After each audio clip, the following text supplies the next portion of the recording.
Samantala, balikan po natin itong update sa Bagyo at makakausap naman natin sa linyang telepono si Ma'am Romina Marasigan, tagapagsalita po ng NDRRMC. Ma'am Romina, magandang hapon po sa inyo. Magandang hapon sa iyo, Jiggy, at magandang hapon sa ating mga kapuso. Opo, sa ngayon po, kumusta ho ang paghahanda o naging paghahanda ng NDRRMC? Nasagutan ho ba lahat yung mga maaaring maging pangangailangan ng mga kababayan natin? So far, Jiggy, patuloy ang nakataas ang ating Red Alert status dito sa ating National Council at patuloy ang ating pakikipag-ugnayan sa ating regional councils at pati sa iba't ibang lokal na pamahalaan na maaaring tamaan nitong bagyong Lawin. Nakakasana ang ating Rapid Emergency Telecommunications Team. Nakahanda na rin ang backup ng mga generator sets na inilagak natin sa ating mga lokal na pamahalaan.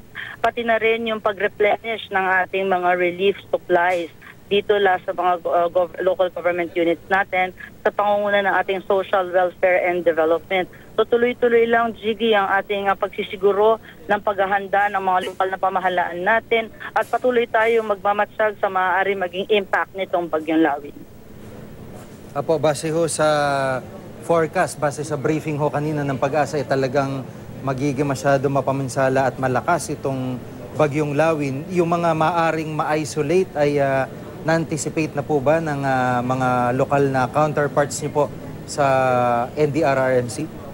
Tama ka dyan, Jiggy. Sa katunayan, sa pangunguna ng ating Public Works and Highways, nag-preposition na rin tayo ng ating mga heavy equipment na ginagamit natin for clearing operations. Pre-position na natin ito dahil inaasahan natin dahil bukod dito sa pag-uulan na naranasan dahil sa bagyong Karen, saturated na ang lupa, maaari tayo makaranas ng landslide lalo na dito sa mga areas ng Cagayan, Kalinga, Apayao at ibang probinsya ng Isabela.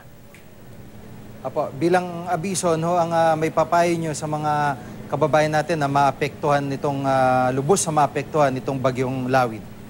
Napakahalaga po sa ganitong panahon na makiisa po tayo sa mga babala at panawagan ng ating lokal na pamahalaan para po sa preemptive evacuation.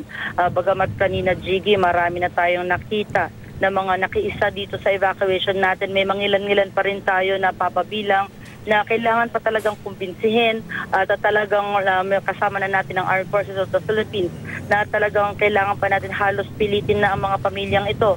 Ang evacuation po ay para po sa kaligtasan ng ating sarili at ating mga pamilya.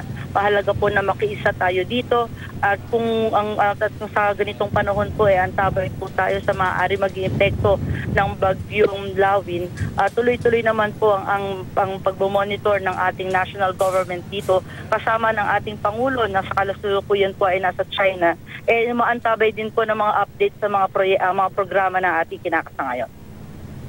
Apo, salamat po sa pagkakataon at update si Ma'am Romina Marasigan ng NDRRMC. Salamat po. Maraming salamat at magandang hapon sa inyo.